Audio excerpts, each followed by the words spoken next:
Hey guys, it's Daniel and Mariah here, and today we want to share with you 3 must-dos when you're dating before you get married.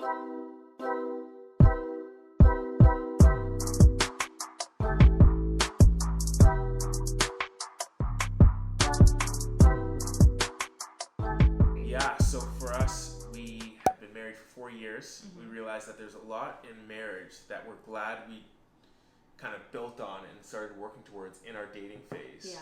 That we just want to share. These conversations are designed to be conversations that we wish we could listen in on when we were dating, and we want to just kind of create a space where you can listen in and you can keep the conversations going in the comments. Yeah. Today we're talking about 3 things that we think we should be normalizing in dating relationships that prepare you for marriage. The first thing, Mariah, is normalizing sacrifice. What are your initial thoughts on that? I think normalizing sacrifice is so important when you're dating because you're still, even though you're with someone, you're still really functioning in life as a single person, right? Like, go to sleep, wake up, go to work. Everything's kind of on your own independently. And so I think in marriage, that fully flips upside down. Yeah. All of a sudden, every time you make plans, every time you do something, you're kind of having to check in with the other person and make sure everything aligns with the other person's schedule or whatever. Yeah. So learning how to sacrifice before you're actually married can really, lower the learning curve, I guess. Yeah, something a role model of mine once said in context of marriage is, Daniel, once you get married, your life is not your own. And I think on both sides it's that, but it's not a restrictive challenge.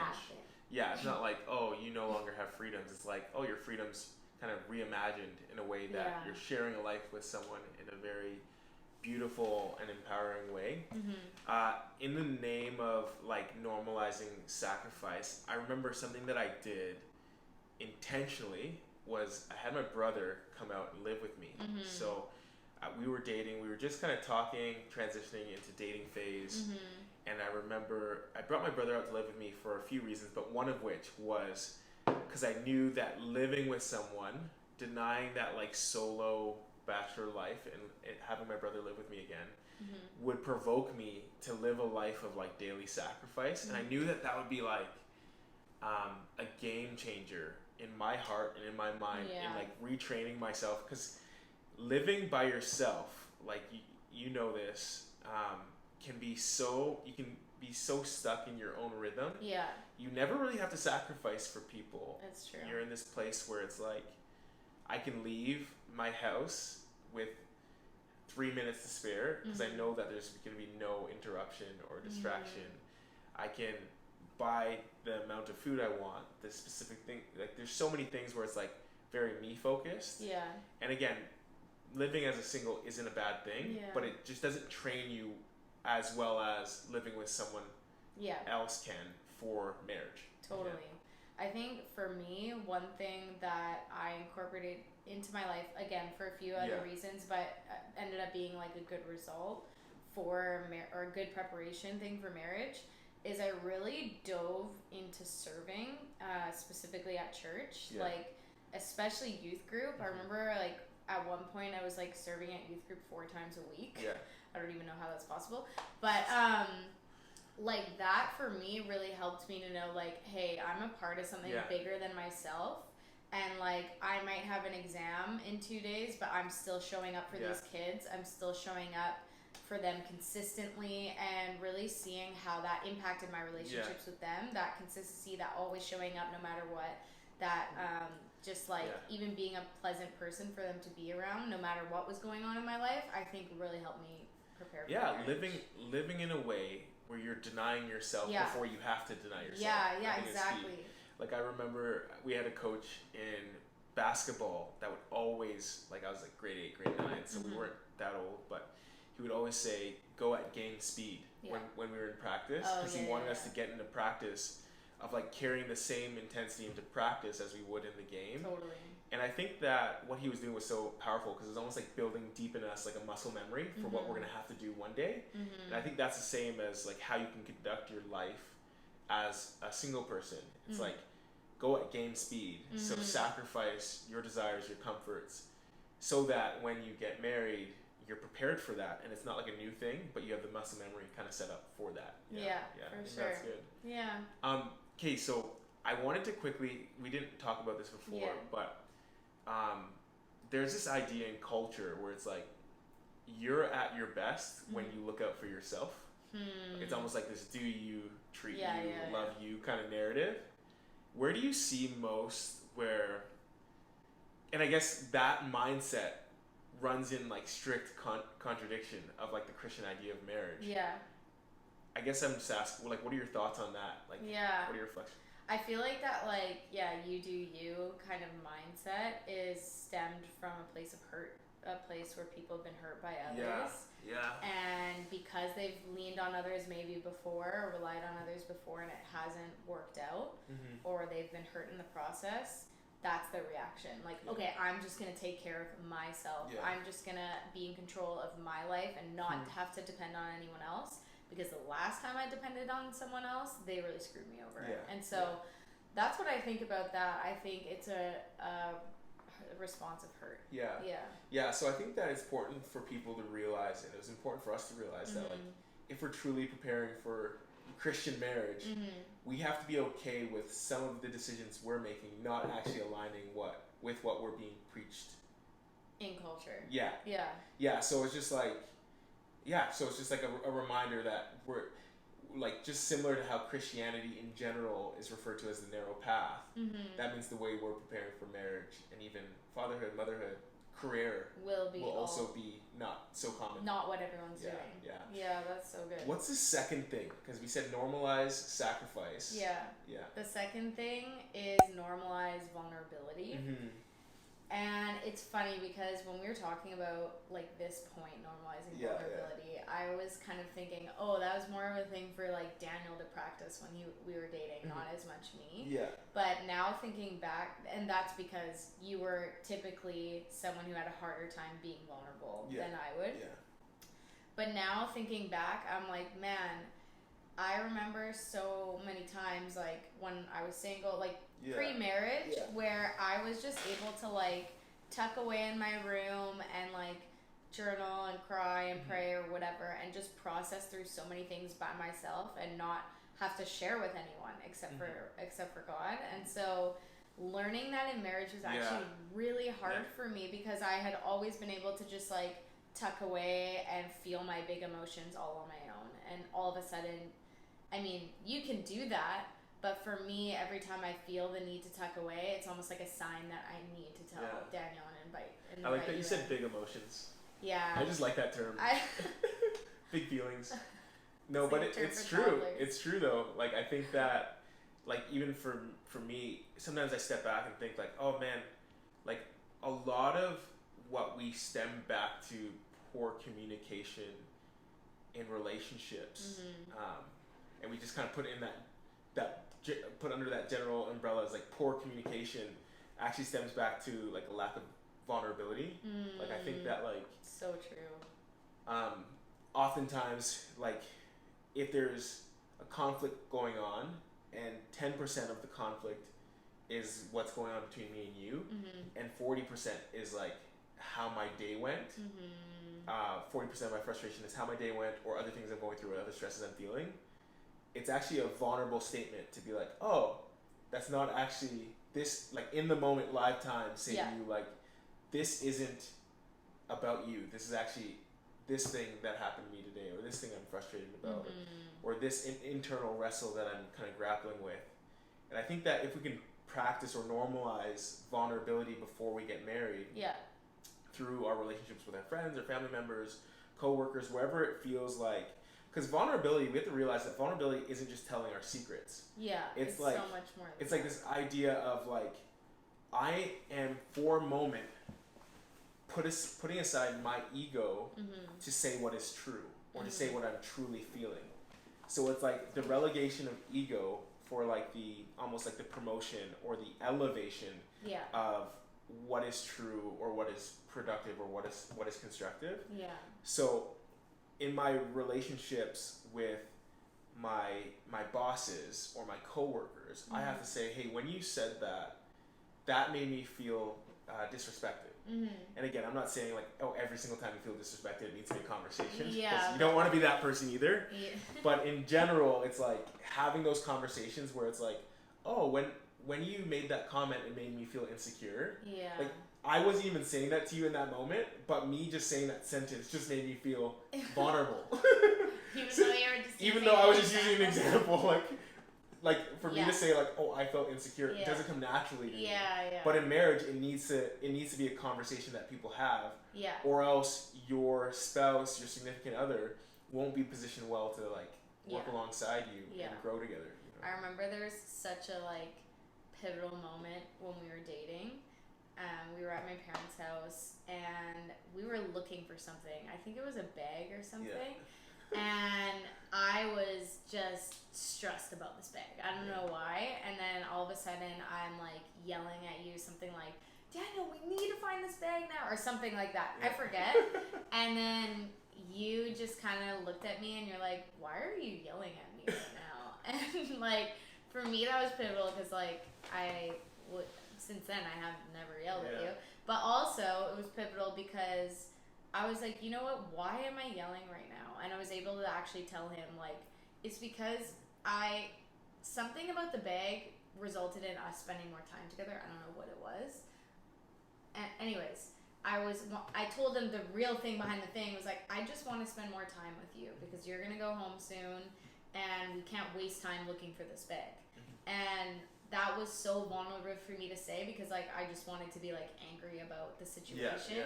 But instead, like, because you're like, hey, why are you reacting this way? I was able to say like the truth is like, well, what I really want is just to spend time with you. I'm not actually mad at you.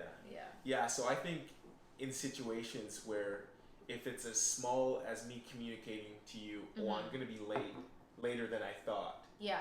Or as big as when I said this to you, I was responding from a place of insecurity. Yeah.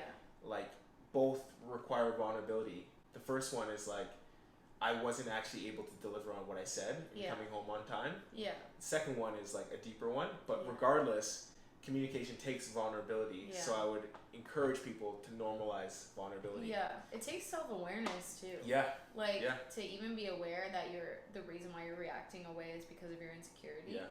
Like that takes knowing yourself. Yeah. And knowing like why certain things like make you respond certain ways. ways. So I was just given like a mental image of like those moments where you're with a friend and they have like something in their teeth or something like that, and you have to say like, hey, there's something in your teeth. There's nothing in your teeth, by the way. Okay, yeah. It's kind of like you like anytime someone talks about like something being inside, you just have to be like, everyone just gets insecure. Anyways, but this idea of like telling your friend, oh, there's something in your teeth, that's actually vulnerable. And then you also know that they're gonna feel vulnerable because it's like such a embarrassing, you know what I mean?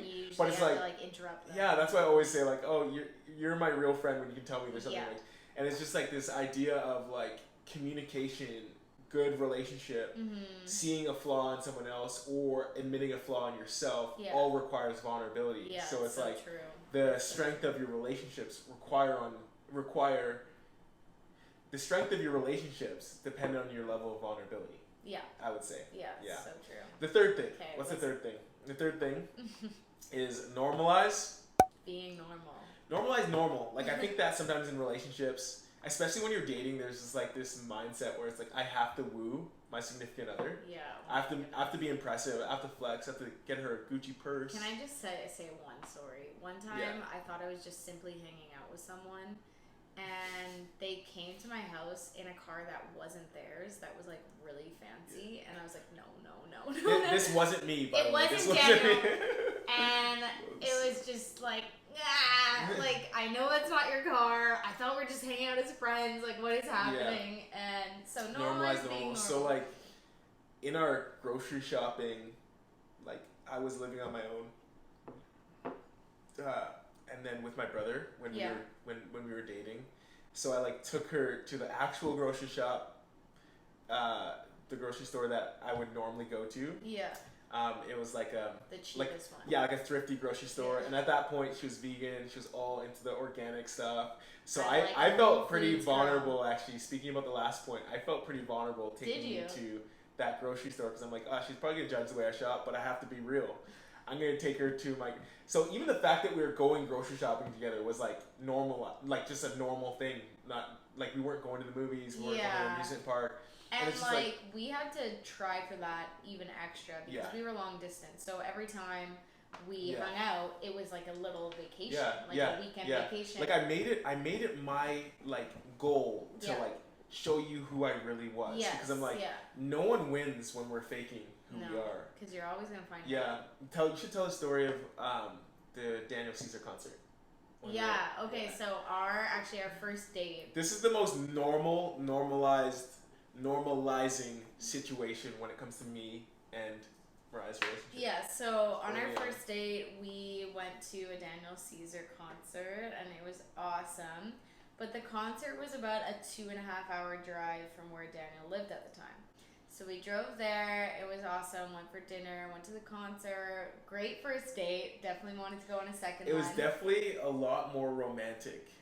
Than we anticipated. Yeah, but we should have known it's Daniel Caesar, but we were just getting into his music heavily. Yeah, like we hadn't even we barely hugged, let alone held hands or anything. So we're standing side by side at the concert the whole time. At the most romantic R&B artist concert. We didn't even take a picture. Yeah, we didn't even take a picture that night. This is so sad, but I wish we did. If you go on a first date, just take a picture. Yeah, even if it's just as friends. It's embarrassing, but you just have to do it. Just make up a story about how you're scrapped. No, I'm kidding. Anyway, so we go on this date. It's awesome, and then it's probably 11 p.m. or 12 a.m. and we have to drive 2.5 hours back home. And Daniel just eventually says, "Hey, Mariah, I'm gonna need you to drive for a bit because I am getting sleepy." And so I remember I drove for a bit. It was close to Christmas time, so I threw on some Destiny's Child Christmas album. And I just, looking back, that is so funny that you made me. Shout out to Destiny's Child, by the way. Yeah, I just think it's so funny that literally our first time hanging out, Daniel's like, "I'm too tired, can you drive?" Yeah, I was in a season of life where I was working maybe 75 to 80 hours a week. Starting a new discipleship program for young adults. It was intense. Yeah. It was bonkers. And I was it was bonkers. I don't normally say that word, but I thought I'd mix it up a bit. Anyways, it was nuts. And I was like, to be honest, she's going to be invited into the whirlwind that is my life and her life and our schedules coming. I need to give her a realistic picture of what this looks like. Totally. So I said, "Hey, could you drive for 30 minutes? I just need to close my eyes for even 20. Yeah. And she said, yeah, she did. And I did sleep for 20 minutes. He fully slept. And so we just found it really important to do things together, go to the gym, go grocery shopping, hang out with each other's friends, do chores together. And maybe if you've been dating for a while, you do kind of have that stuff weaved in, but we really encourage you to be super intentional with that, because something I noticed after getting married is there's just so many regular moments. You're just regular days go by and by, and you go on dates, you go on trips, and a marriage is awesome, but a lot of the time it's just normal life. Yeah. And so if you can get used to that. Then. Something that I think about too, because there's so much you can hit when it comes to normalizing normal. Yeah. Because there's so much about normal life that you should talk about. Yeah. But something I think about is disagreements. Yeah. I think sometimes people hold in things that they really feel or disagree with the other person on in dating relationships. And it's no one wins when you're holding those things in because you can only hold up that pent up disagreement for so long. And what are you gonna do? Just wait till marriage? And you probably holding it in because maybe your relationship's not completely secure because you're just dating. Yeah. You're not married. Yeah. And so what if a big argument could result in a breakup? Yeah. That's a scary thing. Yeah. But it's worth it to make disagreements and healthy conversation. Yeah. And I wouldn't say first date, get into the deepest disagreement on politics and theology or family stuff. Yeah. If she says or he says something about their family that you disagree with, you don't necessarily have to first date say oh, your dad's silly for doing that. Why would he ever even think that was? You know what I mean? Yeah. But it's just appropriate to the rate that your relationship is progressing. Yeah. It's important to vocalize those things. And I think that also ties back to that vulnerability piece as well. Yeah, that's so true. And I feel like having that healthy conversation with your like boyfriend or girlfriend is so important. Like opinions that I held so strongly when we started dating that I don't hold at all now, or I think maybe the completely opposite thing now, is because you created room for us to disagree and for us to have like healthy, kind conversations about these like big topics that I really cared about. And honestly, like, especially in your 20s, you're changing a lot. Like, you're learning so much from so many different sources and really building your opinions on things. So, like, what you think at 20 years old, 21 is probably going to be different than what you think at, like, 28, 29. Yeah, I think something that we both learned in our 20s is, like, never say never, or always, or I will never. Because both of us have changed significantly since we first met, just because life experiences tend to change you. But you're going to close us off. But before you do that, I just want to summarize the 3 points. So we said normalize sacrifice, become someone who gets into a muscle memory or a rhythm of sacrificing yourself for others. Normalize vulnerability, begin communicating, even and especially when it's uncomfortable, because communication and vulnerability is the foundation of any good relationship. And a normalize normal. You're not that cool. You're not that cool. You're not that cool. You're not that like, cool. Make sure to be normal, and impressing someone can only go so far.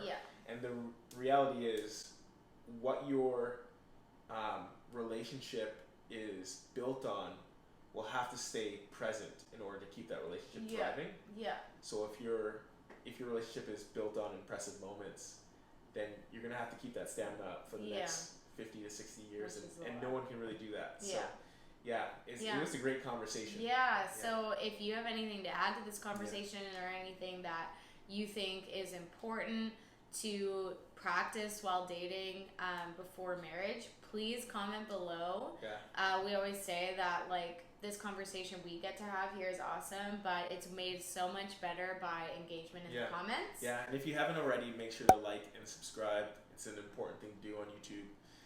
That's what you do on YouTube. Thanks for being a part of the conversation. Until next time. We will talk to you next week.